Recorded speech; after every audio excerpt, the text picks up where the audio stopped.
Баршаларыңызға сәлем, менің сүйікті көрермендерім, менің каналыма қош келдіңіздер. Мен бүгін осындай кеше пісірген мантыдан, раушан мантысынан қалған фаршты және де содан қалған қамырды іске асыру мақсатында бүгін мен духовкаға осындай гүлді духовкаға піскен манты пісіріп алдым.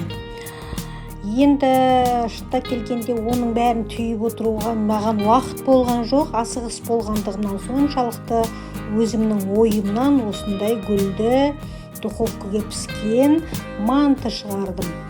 Яғни асықпай видеоны соңына дейін қараңыздар, қалай осы гүлді мантыны шығарғанымды көретін боласыздар.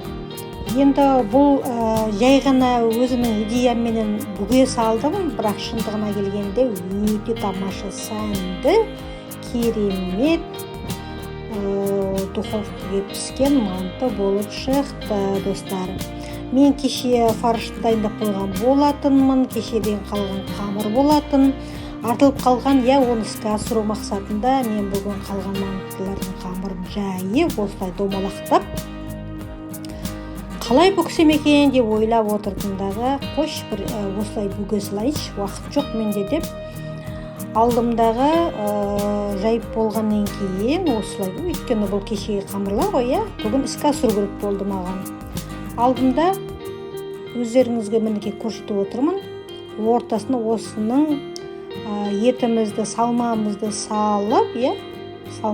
салып, мына осылай алақаныма қойдымдағы жан-жағын бітіп саусағыменен қыса салдым, шындап келгенде. Міне, дәл осылай қыса салдым. Сол кезде керемет гүлді духовкада пісетін манты болып шыға келді. Ал достар, мінекей ондай духовкада піскен мантыны дәл осылай пісіретін болсаңыздар, өте тамаша сәнді манты болып шығады екен. Тем более духовкаға піскен манты дәмді болады екен. Мінекей осылай екі жағымен қолмен қысып гүлді духовкаға пісетін манты жасап шығардым. Құрметті менің сүйікті көрермендерім, алдағы уақытта мен деген көптеген оңай және жылдам пісетін рецепттермен бөлісетін боламын. Сол себепті менің каналыма колокольчикті басып, тіркеліп қоюларыңызды сұраймын, өйткені менің видеоларымды жіберіп алмас үшін. Қазір видеоның соңына дейін қараңыздар, осы мантының тамаша болып гүлденіп шығатынын өздеріңіз көздеріңізбен көретін боласыздар. Міне мен қазір соңғы мантымды түйіп жатырмын, түкте қиындығы жоқ, жан-жағын алдымдағы ортаға кіріктіріп гүл жасай салдым, мінекей. Дәл осылай. Ал енді қараңыздар, мінекей дайын болды. Енді осылардың бетіне мен жұмыртқаның сарысына сүт қостымдағы жақсылап араластырып, бетіне жақтым. Енді бұл духовкада пісетін болғандықтан жылтырап тұру мақсатында, дәмді болу мақсатында мен күнжіт қосуды дұрыс көрдім. Менде қара күнжіт бар және де ақ күнжіт бар еді. Сол күнжіттерді сәндеу мақсатында осындай жұмыртқаның сарысын бәріне жағып шықтымдағы, түк қалдырмай соңына дейін бәрін жағып шықтым.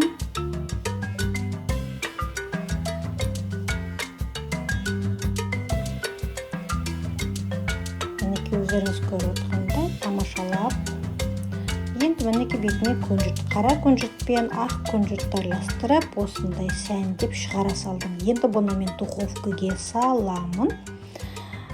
Мінекей духовкамыз қызып тұр. Біздің табамыз қызып тұр. Енді осыған өзінің қағазын салып, бетіне желіп қоя саламыз. Духовкада 180 градусқа 20 минут қойдым. 20-25 минуттың ішінде қып-қызыл болып, тамаша болып, дәмді болып пісіп шыға келді. Мінекей достар, босқа қалып кетпес үшін тамаша бір идея ойластырып, осындай гүлді духовкада піскен мантыға айналдырайын деп осындай қазір духовкада піскен мантымыз дайын. Мына осындай керемет тамаша манты болып шыға келді. Бұл духовкада піскен біздің мантымыз.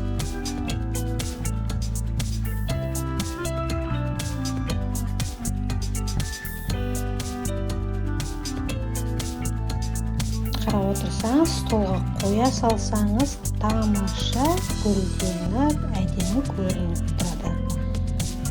Мінекей достар, осындай оңай және жылдам рецепттерді сіздермен мен бөлісетін боламын. Сондықтан мен каналымдағы колокольчикті басып тіркеліп қойыңыздар. Егер сіздерге осы духовкада піскен мантым ұнаса, астына комментария жазып кетіңіздер. Өздеріңіздің қандай манты пісіретіндеріңізді де жазып кетіңіздер.